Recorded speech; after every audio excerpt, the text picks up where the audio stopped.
We're going to head straight to the Vatican. My colleague Mariam Mashiri is standing by. Mariam.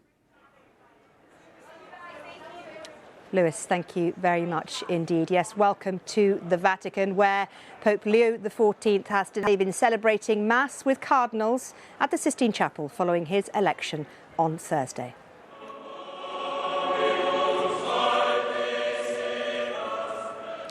These are the recent pictures of the new Pope entering the Sistine Chapel, leading his first Mass as pontiff. He began his homily in English, saying he knew he could rely on every cardinal to walk with him on his new mission. The Pope has said the Church must do more work in places where there is a lack of faith, and said that he hopes his election can help the Catholic Church bring light to the dark nights of this world.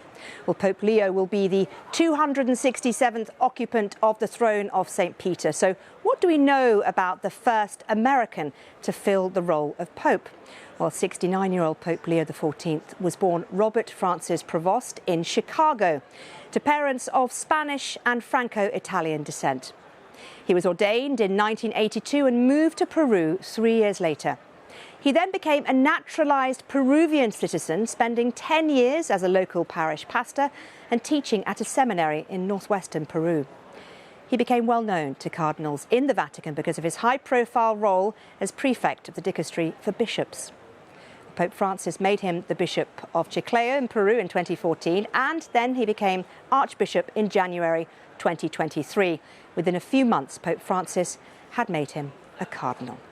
Well, joining me here is Anna Rowlands, Professor of Catholic Social Thought and Practice at Durham University, who's been on secondment to the Vatican for 2 years. And I have to say, you met the new Pope last night. What was that like? I did, which was a surprise and an accident, I have to say. How was it an accident? How does one meet the Pope accidentally? Well, my colleague, who's a very senior woman in the Vatican, one of the most senior women in the Vatican to be appointed by Pope Francis, was charging at high speed across St. Peter's Square, and I bumped into her and she said to me, "Run!"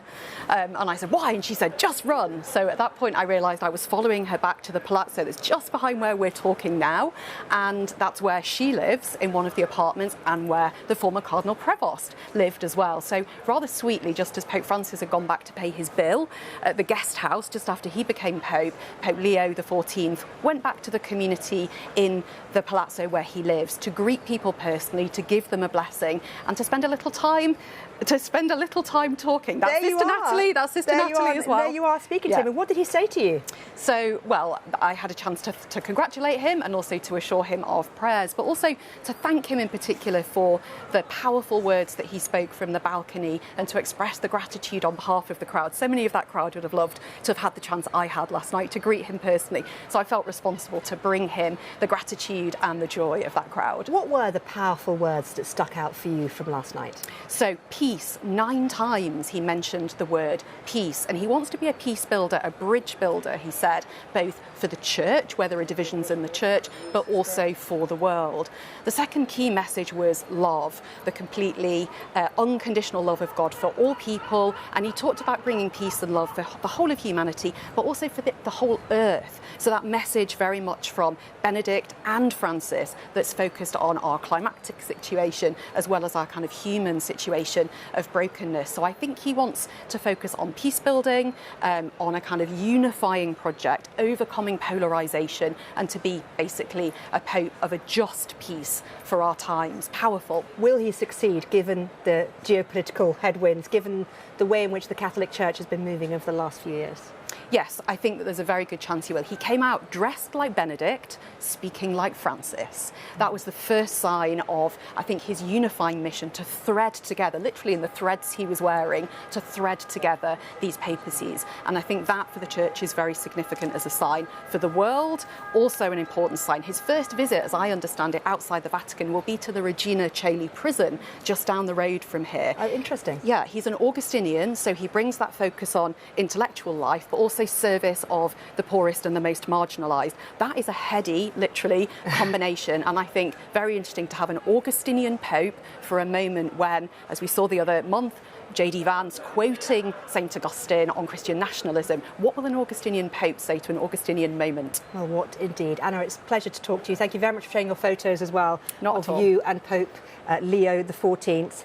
Now, let me just, if I may, show viewers at home some of the Italian newspapers from this morning. And unsurprisingly, all of them showing the new Pope on the front page. This is Il Giornale, Leone d'America, the Lion of America, a play on the Pope's name.